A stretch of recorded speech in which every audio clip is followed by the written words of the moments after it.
Supreme court ने पश्चिम बंगाल की OBC सूची पर कलकत्ता हाईकोर्ट के रोक संबंधी आदेश पर अंतरिम राहत देते हुए रोक लगा दी। कोर्ट ने कहा कि हाईकोर्ट का कारण चौंकाने वाला है और ओबीसी आरक्षण कार्यकारी कार्यों का हिस्सा है जिसमें न्यायिक दखल की सीमाएं होती हैं।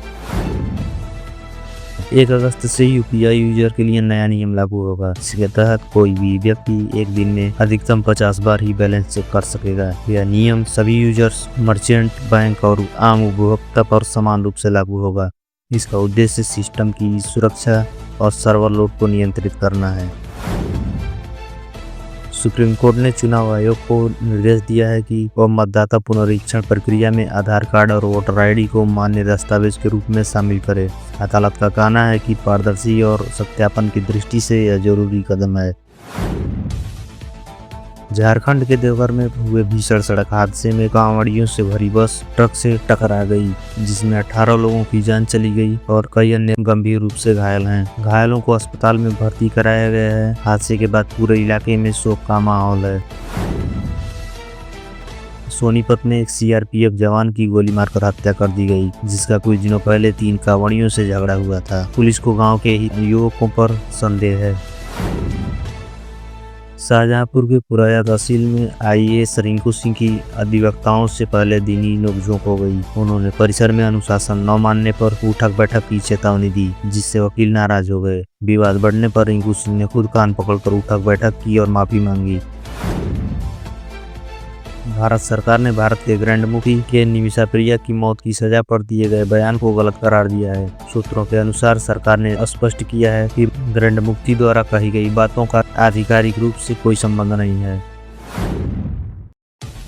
लोकसभा में प्रियंका गांधी ने कहा कि लोग कश्मीर में सरकार के भरोसे गए थे, लेकिन उन्हें भगवान के भरोसे छोड़ दिया गया। उन्होंने पहलगाम हमले पर सरकार की कथित विफलता पर सवाल उठाए।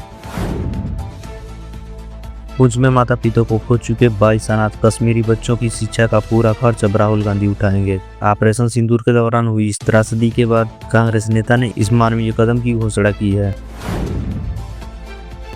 प्रियंका गांधी ने मुंबई के बाद गृह मंत्री के इस्तीफे की याद दिलाते हुए अमित शाह पर निशाना साधा और पूछा कि इतने गंभीर हमले के बावजूद वह अब भी अपने पद पर क्यों बने हुए हैं।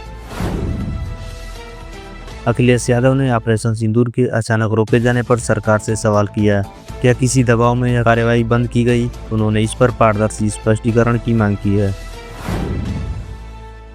कांग्रेस ने अमित शाह पर तीखा हमला करते हुए कहा कि उन्होंने राजनीति का इतिहास एक बिचौलिए से सीखा है। पार्टी का यह कटाक्ष नेहरू के बयान के जवाब में आया है, जिन्हें शाह ने हाल ही में लोकसभा में उठाया था। राज्यसभा में मल्लिकार्जुन खड़गे ने प्रधानमंत्री मोदी पर कटाक्ष करते हुए कहा कि वह बिना बुलाए भी लोगों के गले मिलने चले जाते हैं। उनका यह बयान सदन में चर्चा के दौरान चर्चा का विषय बना रहा।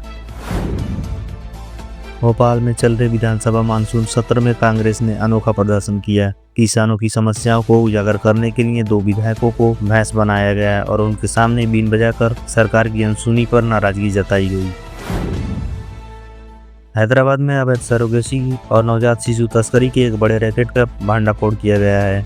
पुलिस ने आईवीएफ सेंटर चलाने वाली एक डॉक्टर नम्रता अतलूरी सहित 10 लोगों को गिरफ्तार किया है, जिससे पूछताछ में और कई खुलासों की उम्मीद है। राजस्थान में अशोक गहलोत के समर्थक द्वारा वायरल वीडियो में उन्हें सलाह दी गई, अगली बार मुख्यमंत्री बनने पर डिफेंडर गाड़ी में आए। यह बयान सोशल मीडिया पर वायरल हो रहा है। महाराष्ट्र की लाडली बहना योजना में सामने आए फर्जीवाड़े ने प्रशासन की कार्यशैली पर सवाल खड़े किए हैं। योजना का लाभ लेने वालों में 14,000 पुरुष और 26 लाख से अधिक फर्जी नाम सामने आए, जिसके बाद सरकार अब वसूली की तैयारी कर रही है। लिव इन रिलेशन पर प्रेमानंद ने विवादित बयान दिया, जिसमें उन्होंने कहा कि जब किसी को 4 पुरुषों से मिलने की आदत लग जाए तो एक पति कैसे स्वीकार होगा। उनके इस विचार ने समाज में तीव्र बहस छेड़ दी है। कई वर्गों ने इसे अपमानजनक बताते हुए विरोध जताया है। दिल्ली के पश्चिम बिहार इलाके में पुलिस ने नकली दवाओं के एक बड़े गिरोह का खुलासा किया है। आरोपी बड़ी फार्मा कंपनियों के नाम पर नकली दवाएं बेच रहे थे, जिससे आम जनता की सेहत के साथ बड़ा खिलवाड़ हो रहा था। मामला गंभीर आर्थिक और स्वास्थ्य अपराध की श्रेणी में आ रहा है। दिल्ली के आसपास कई क्षेत्रों में मौसम विभाग ने भारी बारिश को लेकर अलर्ट जारी किया है। प्रशासन ने स्कूलों को अलर्ट पर रखा है और जलभराव वाले इलाकों में विशेष निगरानी की जा रही है।